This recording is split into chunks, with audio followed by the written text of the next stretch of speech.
Talk about Michael Saylor and strategy, MSTR stretch. I'll talk about that for a second. Yes. So, what are you guys' thoughts? I don't have any videos pulled up or anything like that, but we all know what's been going on with strategy. They are down big right now. Stretch is not at 100 right now, let's just say. What do you guys thoughts about that whole thing right now? As of right now, I know what you think about a BTC backpacker, but as the latest of stretch not being pegged to 100 right now, Bitcoin's price obviously being down, and Michael Saylor, his strategy uh, stock price is down right now. And also, basically what he said about, hey, I didn't tell you not to sell. No, what he said, I didn't say I wasn't going to sell your Bitcoin. I told you guys not to sell your Bitcoin, whatever he said. And then, all that stuff. And then, some people think, oh, is he going to be margin call? Is he going to sell Bitcoin and all this other stuff? What do you guys think about Michael Saylor as of today versus what he was before? Is he the same? Is he different? And also, do you think they're going to have to start selling Bitcoin, and will that cause the market to crash? What are you guys' overall thoughts on that right now?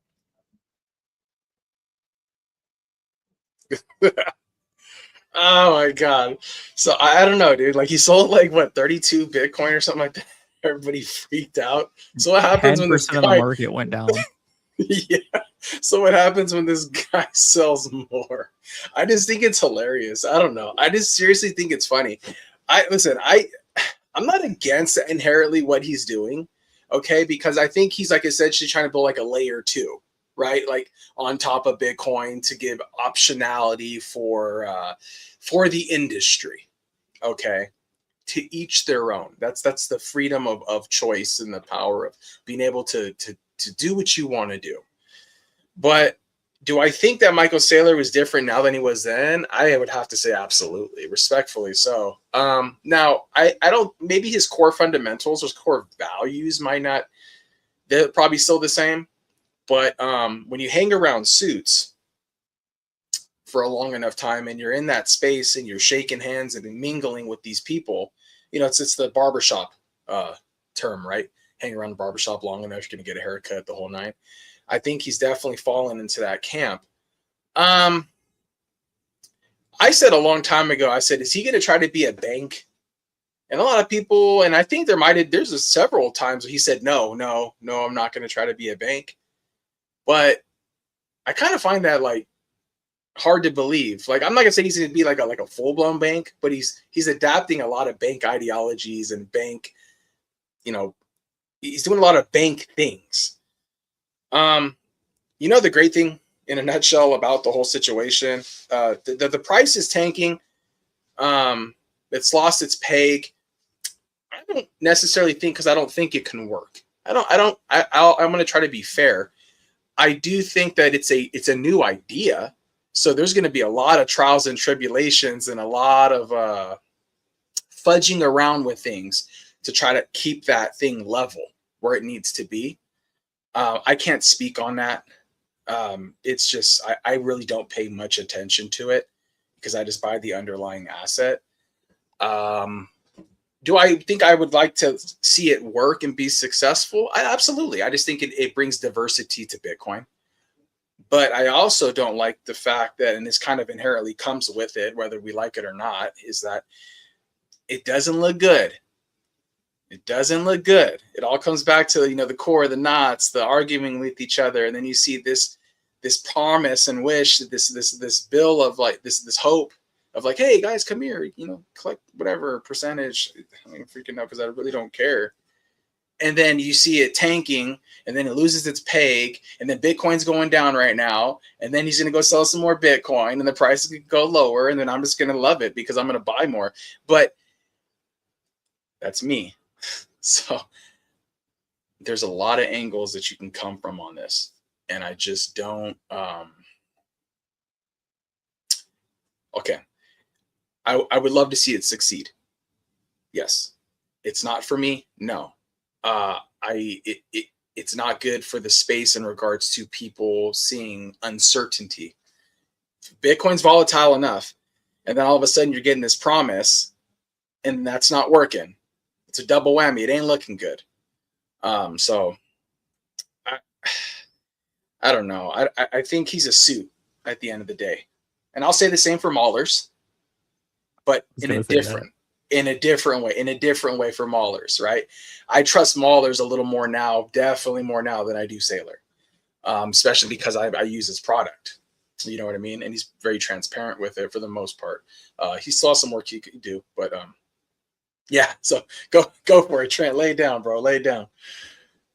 Ouch is what I'll say. My IRA is not very happy today. I believe I bought it at 159, and what is it? $82 right now. So as a normie investor, that just snowballs. It gets lower, more people sell. It gets lower, more people sell. It's just a self-fulfilling prophecy. And that's just his MSTR. The strike is $25 under peg. Like that's not like it just slipped, guys. And it's unpegged because everybody's worried about the overlying debt that he owes to these people that he's bought into a asset, which we all know, but on a dip, which is good for a buyer, but is not good for someone who's trying to repay a debt. Because if you're trying to repay a debt and your asset goes down, you have to sell the asset to pay these people back, but you're selling at a loss. And people, and that's okay at small scales, but he's playing at a very large scale. And people are seeing that. They're like, oh, he sold. So what's he going to do to get me my next payment? What's he going to get me next week? Or what the week after that? Because it's not just a monthly dividend now. It's what, every 2 weeks? Yeah, every 2 weeks. It's just like I said with the MSTR part, it's a snowball. If he doesn't have a different way to pay these guys, he is going to have to sell Bitcoin, which is going to bring the price down, which he's going to have to sell even more. And then it's going to bring the price down and even more. And at almost 1 million Bitcoin, he could tank this price down to like $15,000, $20,000 himself. So is it good? Has he changed? I think he's always been scummy. He always hasn't had an angle, like, trying to.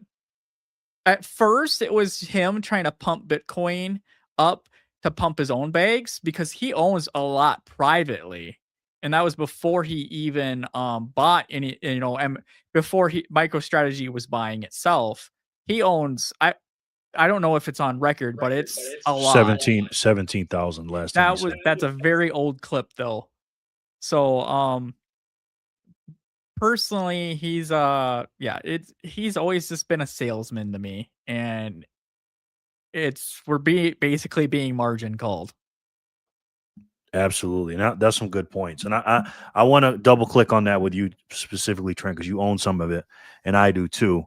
And normally when things are on sale, like it is today with Bitcoin, you want to buy more. My question to you, Trent, is number one, are you buying the dip MSTR? And number two, is the flywheel broken?